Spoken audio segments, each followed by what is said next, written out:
الشیطان الرجیم بسم الله الرحمن الرحیم. ګرانو کتونکو زه معروف آرټسټ او زه اوس په دې ټایم باندې ودرېدلی یم چې کوم تبلیغي مرکز دی او دلته یوه مدرسه د ماشومانو کومه چې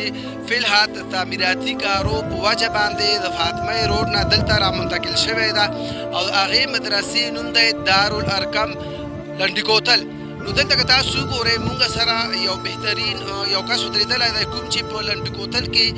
د کلیم په نوم باندې مشهور دی. دوی د سره سره د سیاسي په توګه باندې هم ډېر زیات په دې علاقه کې مقصد دا دی چې کار کوي او دې سره سره دوی په سپورټس کې چې څومره د کوزه نه کوم ټیمونه راځي یا په لنډي کوتل کې کوم ټورنمنټونه راځي نو دوی په مختلف طریقو سره سپورټ کوي. دوی نن دلته راغلي دي او داسې پته لګي لکه ماشومانو له مختلف سپورټ سامانونه بیډونه داسې بالونه دي ویکټې راغلي دلته تاسو یې دا ماشومان چې موږ سره په څنګ کې ودرېدلي نو راځئ دوی سره موږ یو څو خبرې کړو.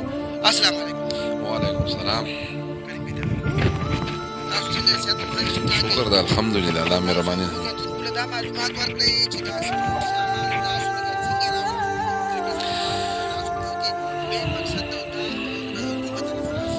ټولو نه اول معروف آرټسټ تاسو ډېره شکریا. بیا دلته چې څومره ځوانان دي طلبا چې دي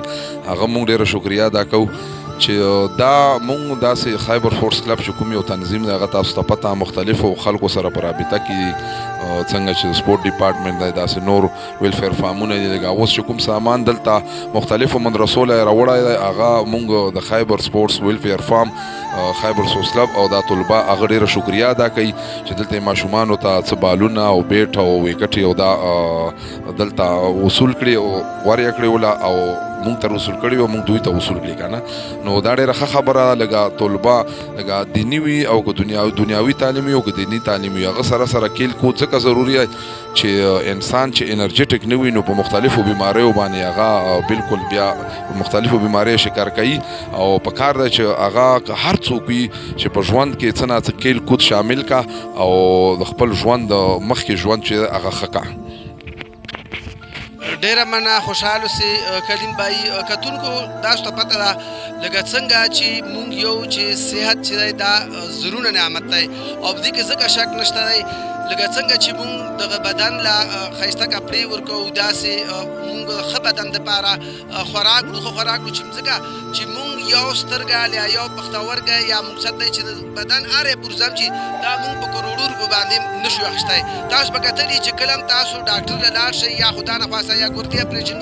یا د سترګې تاسو ته پته لګي چې په هغه باندې اکثر لکونه روپۍ راځي نو د دې لپاره ضروري خبره دا ده چې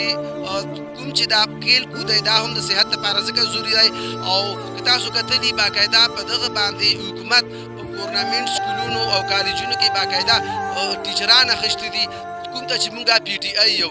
نو ستاسو الله تعالی کامیاب کا. ډېره ډېره مننه کلیم بھائی. خوشحال اوسئ عزتمن اوسئ. الله